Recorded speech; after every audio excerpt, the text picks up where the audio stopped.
Bonjour et bienvenue. Si vous êtes un professionnel du secteur animalier en France, que vous soyez éleveur, à la tête d'une pension ou responsable d'une association, il y a une obligation que vous ne pouvez plus ignorer, l'inscription à la base nationale des opérateurs, la fameuse BNO.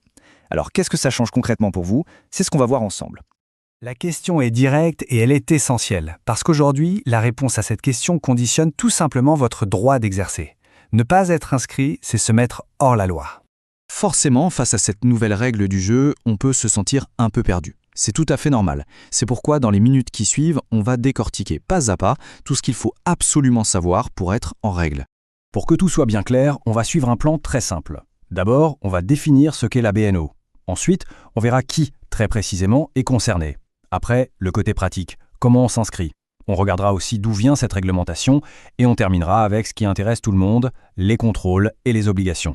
Allez, on commence par la base nationale des opérateurs. Quand on parle de ça, de quoi parle-t-on exactement? En fait, c'est assez simple. Il faut voir la BNO comme un grand registre national, une sorte d'annuaire officiel des professionnels.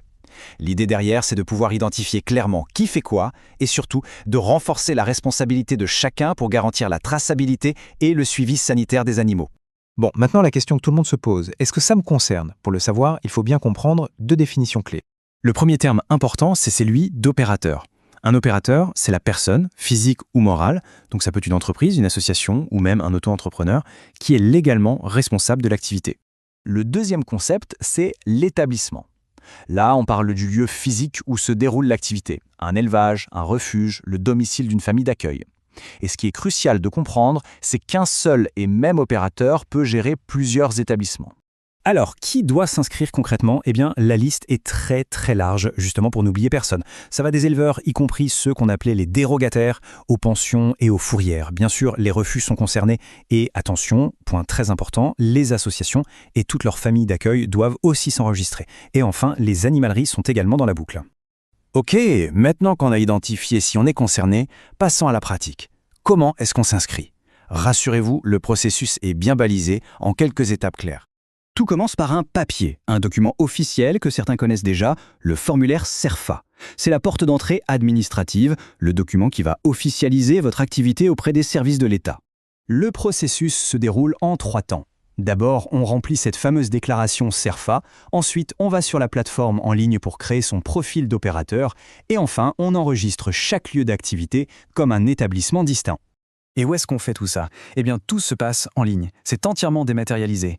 On peut soit passer par le site de l'ICAD, bien connu des professionnels, soit aller directement sur le site dédié à la BNO. Et si jamais il y avait encore un doute sur l'importance de cette inscription, cette phrase résume tout. C'est simple, pas de numéro BNIO, pas d'annonce possible, que ce soit pour une vente ou une adoption. C'est un moyen très efficace de s'assurer que seuls les opérateurs déclarés puissent être visibles. D'accord, mais au fait, d'où ça sort tout ça? Cette obligation n'est pas arrivée par hasard. Pour bien comprendre, il faut prendre un peu de recul. À l'origine de tout ça, il y a une démarche européenne. Une volonté d'harmoniser les règles et de renforcer la traçabilité et la santé animale sur l'ensemble du continent. Le parcours est assez classique. Tout part d'un grand règlement européen en 2016 que l'on surnomme la loi de santé animale. La France a ensuite transposé cette loi dans son propre droit et elle est entrée en vigueur chez nous en 2021. La BNO, c'est donc tout simplement une des applications très concrètes de cette loi européenne. Avoir une réglementation, c'est une chose. La faire appliquer, c'en est une autre. Alors voyons maintenant qui contrôle et quelles sont les autres obligations qui s'articulent avec la BNO. Alors, il faut savoir que la loi fait une distinction importante entre les établissements. D'un côté, il y a les structures dites non classées, qui sont soumises aux règles sanitaires départementales, et de l'autre, il y a les ICPE, les installations classées pour la protection de l'environnement. Ça, ce sont les plus grosses structures, comme les grands élevages, qui sont soumises à des règles beaucoup plus strictes. Et cette distinction est fondamentale parce qu'elle détermine qui vient contrôler. Pour une petite structure non classée, c'est le maire qui est l'autorité compétente. Pour les plus grandes, les ICPE, et plus généralement pour tout ce qui touche aux règles professionnelles, l'interlocuteur principal, c'est la DDPP, la Direction départementale de la protection des populations. Et attention, les agents de la DDPP ont des pouvoirs importants. Ce sont des agents assermentés. Ils peuvent non seulement constater des infractions et dresser des amendes, mais ils peuvent aussi, dans les cas les plus graves, aller jusqu'à ordonner la fermeture administrative d'un établissement. Ce n'est pas anodin. En fait, le point le plus important à retenir, c'est que la BNO n'est pas une mesure isolée. C'est une pièce dans un puzzle beaucoup plus grand qui vise à professionnaliser le secteur. Elle s'articule avec d'autres obligations, comme l'identification systématique des animaux ou la déclaration de chaque changement de propriétaire via l'ICAD. Tout est connecté.